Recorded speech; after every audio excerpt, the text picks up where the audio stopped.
ईश्वर के अस्तित्व पे काहे करे विचार, घर में ही तो रहत है वेश माँ बाप का धार।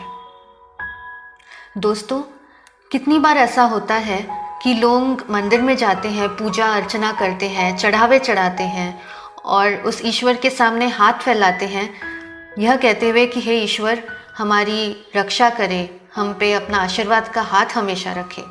और क्यों यही लोग भूल जाते हैं कि स्वयं भगवान ही साक्षात रूप में उनके घर में विराजमान है। जी हाँ, उनके माता पिता, उन्हीं को वो प्रेम, वो सम्मान देना भूल जाते हैं। नवीन ने भी कुछ ऐसा ही किया। अपनी बीवी की बातों में आकर उसने अपने माता पिता दोनों का दिल दुखाया। क्या बताऊं मम्मी, आजकल तो बासी कढ़ी में भी उबाल आया हुआ है। जब से पापा जी रिटायर हुए हैं, दोनों लोग फिल्मी हीरो हीरोइन की तरह दिन भर अपने बगीचे में ही झूले पर विराजमान रहते हैं। न अपने बालों की सफेदी का लिहाज है, न बहू बेटे का। इस उम्र में दोनों मेरी और नवीन की बराबरी कर रहे हैं। ठीक है माँ, मैं आपसे बाद में बात करती हूँ, शायद सासू माँ आ रही हैं। सासू माँ ने बहू की बातें कमरे के बाहर सुन ली थी, पर नज़रअंदाज करते हुए खामोशी से चाय सोनम को दे दी। सासू माँ बहू सोनम को चाय देने के पश्चात पतिदेव अशोक जी के लिए चाय ले जाने लगी। ऐसा देखकर बहू सोनम के चेहरे पर व्यंग्यात्मक मुस्कान तैर गई, पर सासू माँ समझदारी दिखाते हुए बहू की इस नाजायज़ हरकत को नज़रअंदाज करते हुए सिर झुकाए वहाँ से निकल गई। पति के रिटायर होने के बाद कुछ दिन से उनकी यही दिनचर्या हो गई थी। आजकल सासू माँ प्रभा जी अपने पति देव अशोक जी को उनकी इच्छा अनुसार अच्छे से तैयार होकर अपने घर के सबसे खूबसूरत हिस्से में अपने पतिदेव के साथ झूले में बैठकर उनको कंपनी देती थी। यह झूला मकान की एक खाली जगह में लगा हुआ था, जिसके चारों तरफ बगीचा था। प्रभा जी ने सारी उम्र तो उनकी बच्चों के लिए लगा दी थी। पांडे विला 2 मंजिला कोठीनुमा घर अशोक और प्रभा का जीवन भर का सपना था, जो उन्होंने बड़ी मेहनत से साकार किया था। घर का बगीचा 20/20 गज की कच्ची जगह में था। यह वास्तव में प्रभा के सपनों का बगीचा था। यहाँ तरह तरह की बेलें, कई प्रकार के पौधे, हरसिंगा का घनेरा पेड़ और एक छोटा सा टैंक था जिसमें कमल के फूल खिले रहते थे। जाड़े में तो रंग बिरंगे फूल, डहलिया, गुलाब, पेंजी और तमाम किचन गार्डन की सब्जियां चार चांद लगा देती थी। बगीचे में धनिया, पुदीना, मेथी की बहार रहती।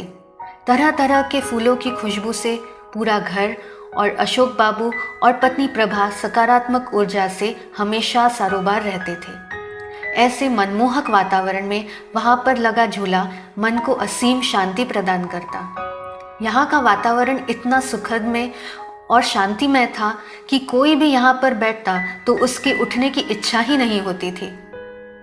जाड़ों में वही तसले में आग जलती और भुने आलू, शकरकंद के मज़े लिए जाते थे, और बरसात में सुलगते कोयलों पर सिकते भुट्टे का आनंद लिया जाता था। पहले वह और अशोक इस मनमोहक जगह में कम समय के लिए बैठते थे। प्रभा अनमनी होती तो अशोक बड़े जिंदा दिल शब्दों में कहते, पार्टनर, रिटायरमेंट के बाद दोनों इसी झूले पर साथ बैठेंगे और खाना भी साथ में ही खाएंगे। आपकी हर शिकायत हम दूर कर देंगे।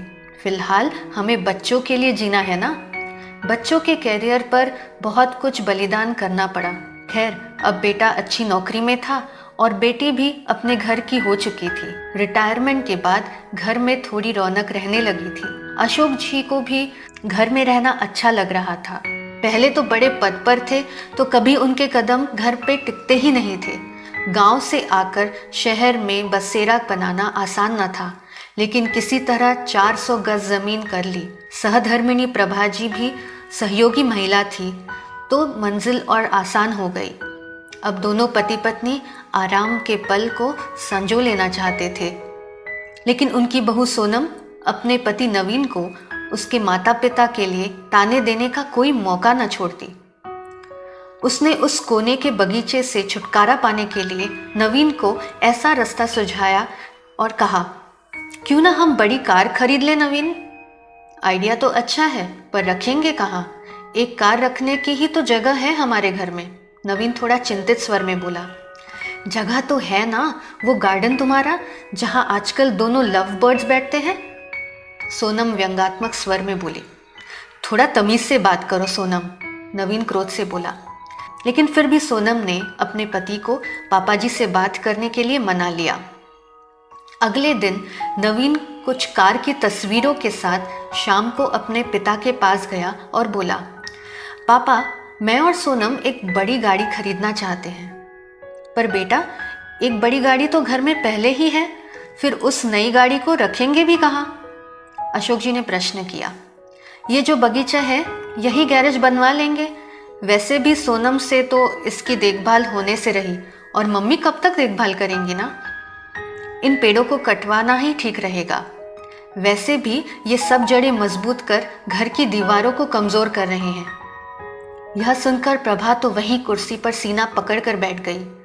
अशोक जी ने क्रोध को काबू में करते हुए कहा, मुझे तुम्हारी माँ से भी बात करके थोड़ा सोचने का मौका दो। क्या पापा, मम्मी से क्या पूछना? वैसे भी इस जगह का इस्तेमाल भी क्या है? नवीन थोड़ा चिड़चिड़ा कर बोला। आप दोनों दिन भर इस जगह बगैर कुछ सोचे समझे 4 लोगों का लिहाज किए बगैर साथ में बैठे रहते हो। अब आप दोनों कोई बच्चे तो नहीं हो, लेकिन आप दोनों ने दिन भर झूले पर साथ बैठे रहने का रिवाज बना लिया है, और ये भी नहीं सोचते कि 4 लोग क्या कहेंगे। इस उम्र में मम्मी के साथ बैठने के बजाय आप अपनी उम्र के लोगों के साथ उठा बैठा कीजिए तो ज़्यादा अच्छा लगेगा, ना कि ये सब। और वह दंदनाते हुए अंदर चला गया। अंदर सोनम की बड़बड़ाहट भी जारी थी। अशोक जी कड़वी सच्चाई का एहसास कर रहे थे। आज के पहले जब भी कभी पत्नी ने अपने मन की कही तो उन्होंने उन्हें ही सामंजस्य बिठाने की सीख दी, पर आज की बात से तो उनके साथ प्रभा जी भी सन्न रह गई। अपने बेटे के मुंह से ऐसी बातें सुनकर दोनों के दिल भर आए थे और टूट भी चुके थे। रिटायरमेंट को अभी कुछ ही समय हुआ जो थोड़ा सुकून से गुजार रहे थे। पहले की जिंदगी तो भागम भाग में ही निकल गई थी, बच्चों के लिए सुख साधन जोड़ते हुए। नवीन और सोनम ने उस शाम खाना बाहर से ऑर्डर कर दिया, पर प्रभा से न खाया गया और न उन्हें नींद आई।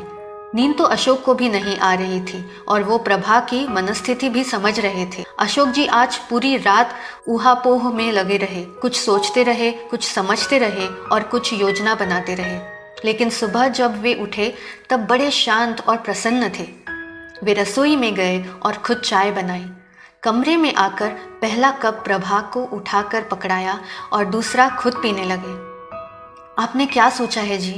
प्रभा ने रोआ से लहजे में पूछा। मैं सब ठीक कर दूंगा, बस तुम धीरज रखो, अशोक बोले। पर हद से ज्यादा निराश प्रभा उस दिन पौधों में पानी देने भी ना निकली और ना ही किसी से कोई बात की। दिन भर सब सामान्य रहा, लेकिन शाम को अपने घर के बाहर टू लेट का बोर्ड टंगा देख नवीन ने भौचक के स्वर में अशोक से प्रश्न किया, पापा, माना कि घर बड़ा है, पर ये टू लेट का बोर्ड किस लिए? अगले महीने मेरे स्टाफ के मिस्टर गुप्ता रिटायर हो रहे हैं, तो वो इसी घर में रहेंगे, उन्होंने शांतिपूर्वक तरीके से उत्तर दिया। हैरान नवीन बोला, पर कहाँ? तुम्हारे पोर्शन में, अशोक जी ने सामान्य स्वर में उत्तर दिया। नवीन का स्वर अब हकलाते हुए लग रहा था। और हम लोग कहाँ रहेंगे? तुम्हें इस लायक बना दिया है कि 2-3 महीने में कोई फ्लैट देख लेना या कंपनी के फ्लैट में रह लेना अपनी उम्र के लोगों के साथ। अशोक एक एक शब्द चबाते हुए बोल रहे थे। हम दोनों भी अपनी उम्र के लोगों में ही उठे बैठेंगे। तुम्हारी माँ की सारी उम्र सबका लिहाज करने में निकल गई, कभी बुजुर्ग तो कभी बच्चे। अब लिहाज की सीख तुम सबसे लेना बाकी रह गया था। पापा, मेरा वो मतलब नहीं था, नवीन ने सिर झुकाकर बोला। नहीं बेटा, तुम्हारी पीढ़ी ने हमें भी प्रैक्टिकल बनने का सबक दे दिया। जब हम तुम दोनों को साथ देकर खुश हो सकते हैं, तो तुम लोगों को हम लोगों से दिक्कत क्या है?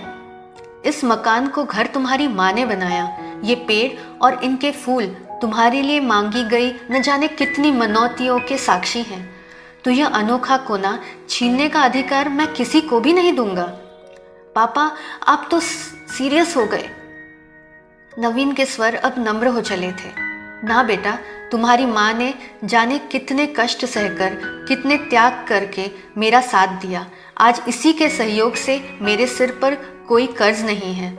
इसीलिए सिर्फ ये कोना ही नहीं, पूरा घर तुम्हारी माँ का ऋणी है।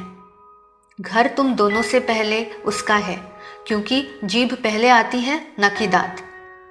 जब मंदिर में ईश्वर जोड़े में अच्छा लगता है तो माँ बाप साथ में बुरे क्यों लगते हैं? जिंदगी हमें भी तो एक ही बार मिली है, इसीलिए हम इसे अपने हिसाब से एंजॉय करना चाहते हैं। राधे राधे। तो फ्रेंड्स, ये कहानी आप सबको कैसी लगी? आप ज़रूर कमेंट सेक्शन में अपने विचार शेयर कीजिए और अपने दोस्तों के साथ ये खूबसूरत कहानी ज़रूर शेयर कीजिए। धन्यवाद।